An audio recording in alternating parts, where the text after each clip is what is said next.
Kids, the daughter, she's a saloon, like hairdresser. Yeah. I've never seen my boss talk low about her daughter. In India, if they have three child and one child is engineer, one child.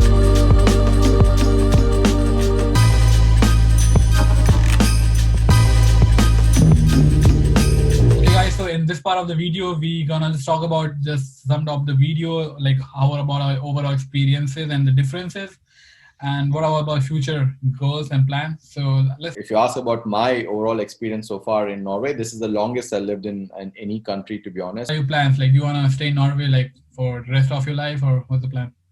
See, that's a question which I get asked by many people, and to be honest, I don't know, because I'm somebody who have had quite a lot of experience of living in several different countries, and I think I'm quite flexible and adaptable, so I'm pretty open-minded, and my dream is to see all countries in the world if possible. And so it's very early for me to say that this is the country I'm going to live, but having said that, I've got my Norwegian citizenship or a passport right now this year. And this is the longest I lived in any country, because I find this country quite safe and quite good in terms of a work-life balance. And things seems to be working quite smooth and quite well. So yeah, I really don't know. We'll see how it goes in future for me when it comes to Norway. But how about you when it comes to Poland? Like for me, I think I'm like too, how to say, I'm not at the place to answer this, but for me right now, the goal is just to graduate.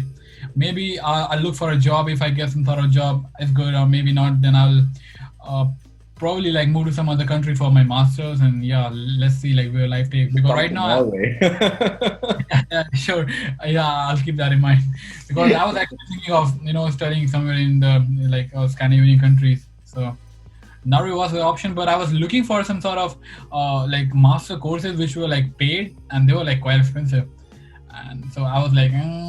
Quite expensive. Yeah, okay, like a paid masters where you had to pay the tuition fee. Yeah, exactly. And also, with the living expenses, and it just like sums it up, a lot of like.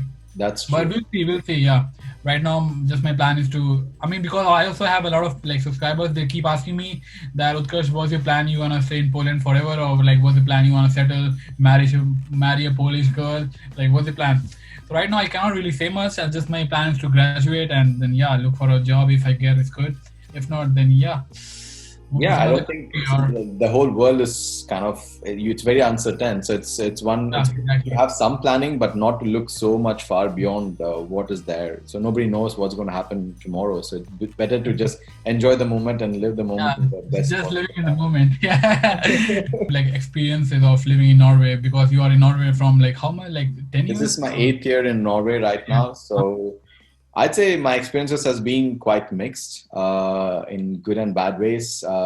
In good in the sense that I find Norway extremely super organized, the country, the way things function, everything is digital. I don't even carry like a single money, like even a coin in my wallet. So it's all digital, and it's a very secured country to live in, travel, whatever. Super access to nature, and all those things are great. Work-life balance, as I talked about before. But when it comes to the social environment, I've struggled. Possibly it's because the way I've grown up, and then I've struggled to integrate into the system, and vice versa, where I've felt like how we were talking about, being a bit loner and being a bit left out, or am I doing something wrong? Am I different? So those are the kind of questions which I've asked. But right now, I think I've blended in. I've accepted the things how they are. I've accepted how I am. So I'm trying to find my way. But otherwise, I think it's a very good country, especially if you have a family and children. I think there's a lot of things which tends to function well. But again, people need to make choice based on how their personality is. This is something which many of us don't make choice on. We just make choice on, salary or this and that. But a lot of factors which govern your life is social aspects. So if you're a very socially outgoing person, if you love friends, if having people around you all the time, I'm not sure if Norway is something which is suitable in a long run. So this is something people need to think and reflect. But having said that, if you love nature, if you love outdoor, if you love to have a good work-life balance, I think this is a perfect country. And this is where I think, for me, the last 8 years, I would sum up for me here in Norway. And how about you in Poland? For you, how it is so far? Yeah, so I'm living in Poland from like more than like 2 years now, and I would say it's I have like some sort of like same what do you say like experiences. Poland is good. I mean, the people are like chill. You can have really good life if you are making like good money. You can the quality of work and the life is like I would say is obviously like far better than what we have in India, because in India we can also have a good quality of life, but I think then you need to have a like certain amount of money, or you need to be living in certain certain cities. But here in Poland, I would say the quality of life is very like relaxed. People don't really stress a lot about their work. Or also like studying in Poland is I would say is actually better than India, because our our schedule, we don't have a lot of classes like back to back like in Indian colleges. I know like I have friends and they're always stressed about their university. And here in Poland, I would say we get a lot of time to do your own thing, like do your own like like study by your own, or if you have some hobby, work on that. If you are passionate about something, just work on your goal. You can have a part-time job, you can still like figure out your studies, you can like make some money at the same time. So I would say, yeah, the quality of life which you get in Poland, like living as a part of like is in Europe, so it's obviously like far better than what we have in India. So yeah, also for the like the social, the social aspect, I would say, yeah, you need to be mentally ready. And yeah, that about that, because we come from a country where people are like so outgoing, you can just like make friends so easily. It doesn't really work like that here. You have to be like mentally ready that yeah, you're gonna be maybe like alone for like certain amount of time, and you gotta get used to like yeah. Yeah, which is again, it's again how people are grown, how countries are, so these things matter. And again, the point we touched upon with regards to studies is the same in Norway. Here people take a break actually, after their plus two, people take a year gap year and they travel all across the globe.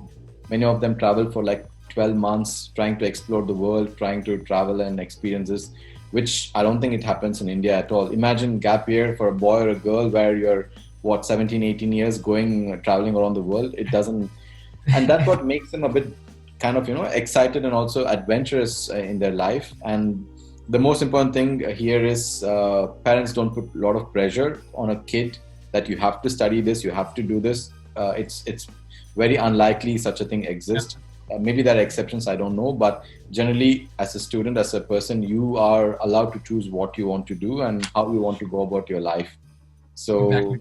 that thing works very good. I feel that, yeah, here in Europe it's like completely different. Like parents, they don't really have that influence, or on you making your decision what you want to study or what you want to do with your life. I mean, I think like the kids, they get independent like at a very early age, and they actually know like what They they get want to do with their guided, life. they get guidance, Yeah, but they don't get yeah, pressure, and that's a difference. It's a big exactly. difference.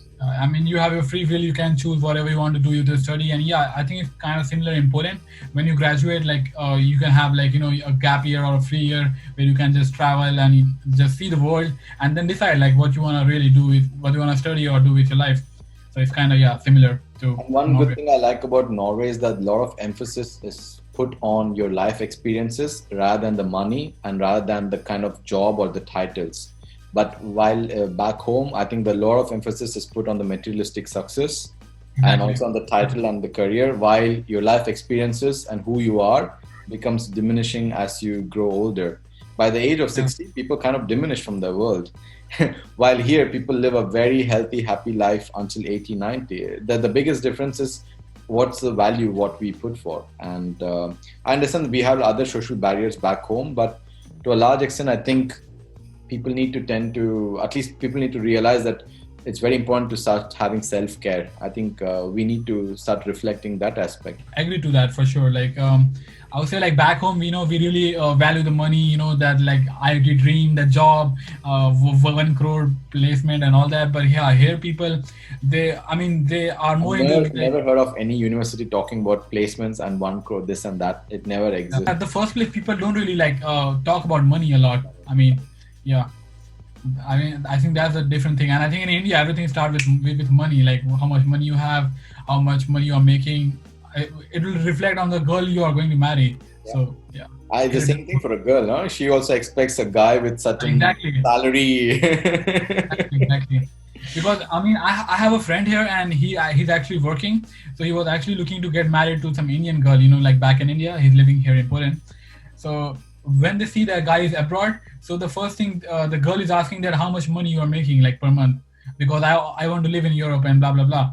So I think that's like so like biggest turn off. I mean, come on, you are just like going to see or judge the person on the basis of money he's making. It I doesn't think really make what we sense. have to go about is that people have to understand that it doesn't matter what gender you are, whether you're a girl or boy, both has to contribute equally in a relationship, in a household or whatever.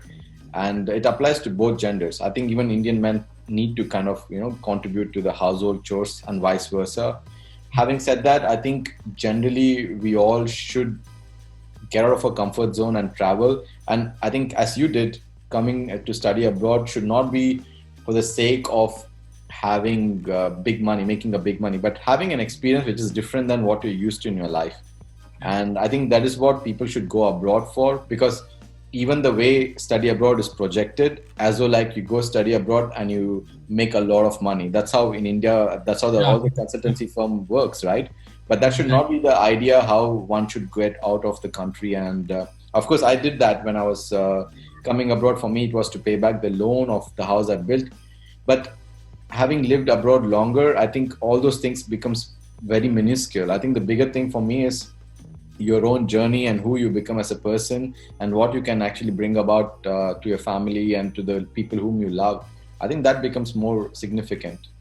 And this is something very few people tend to make realization at a younger age, I would say. Yeah, exactly. Because I know a lot of people for studying abroad, they have the mindset, oh, you'll go abroad, you'll get a like a very high paid job, blah blah blah. And I would say like people should not really consider money at every aspect. They should see like what experience you will have in your life, right? And like yeah, I mean what you learn like as a, in a person, like I think that's more important in long run. I wouldn't say like if you get old like 50 or 60, then I wouldn't say you will remember the money you made at like when you're like you're doing that job, like how much money you made. You'll remember the memories, right? And your Exactly. experiences I and think memories are the most precious thing in your life, and somehow people don't pay a lot of attention towards that. And I think hopefully the ones who are watching our videos kind of can relate. Somebody who is now starting your career in Europe, and somebody who have been for quite some time now in Europe, I feel yeah. this is one of the value which I would like to bring and embrace back to the people, because this is important that people kind of give lesser importance to materialistic things and give more importance to values and life experiences, which can make them feel super happy when probably when they die. I don't know, or probably when they're living. I think after I moved to like Europe, after I met like so many people from so many like different, like here I have friends from so many nationalities, so Mm. and I get to meet a lot of people. So I see like, and I now I reflect back to what kind of life other also my friends who are in India who are living. So I don't know, I just feel I don't know, sometimes I just feel some sort of like bad for them. I don't know, it's just me like being mean to them, or I don't know, because when you actually you get to a point and when you like reflect back to like how if somebody is people is doing wrong, or maybe they are not, I would say wrong, but just like different, or It's the maybe choices. It's the choices yeah, you want to yeah. make and go about and live with. So those are always, of course, different. And yeah, I mean, I would never say like I would think like this if I was still living in India. But yeah, when I came abroad, and I think I have realized to value like people more than the like things or money, or the materialistic things. yeah. Yeah, Because many people ask me like, why don't you have a car? Why don't you have this and that? I'm like, those things don't attract me. And when I have such a good public system, why should I, make use of it? I could be more sustainable as a person. And for me, exactly. I think experiences of trying different cuisines, traveling to different places, and having those memories are much more precious than Yeah, kind of I'm having buying a materialistic car. things. And I think there's also perception, right? If you live abroad, you live a luxurious life. People tend to Exactly. forget that Yeah, yeah, yeah. every country has its own Own challenges. struggles, your own struggles. Yeah, people don't see the struggle; they just see the the how to say the like the good part, and yeah, they are like because I have my friends. They keep they keep thinking that I'm getting a lot of girlfriends here, a lot of luxury and blah blah blah. I mean, just come and see the life we are living. We are cooking our own food, we are cleaning our own dishes, doing our own laundry. So Which is a good thing because you're experiencing some different stuff in your life, and this is the kind of thing we want to embrace. Of course, there are a lot of people who here also kind of are big money oriented and all, but to a larger extent, if you see the normal distribution come, majority of them are actually very stable. They don't teach their kid, like, I have my bosses, their kids, their daughter, she's a saloon like hairdresser. Yeah. I've never seen my boss talk low about her daughter. In India, if they have three child and one child is engineer, one child is like a driver, even the family will say something so bad, make Exactly. the Yeah. child feel miserable. So I think this attitude needs to change. This conscious parenting needs to come more, where you treat people with respect. Equally, yeah, and equally, yeah.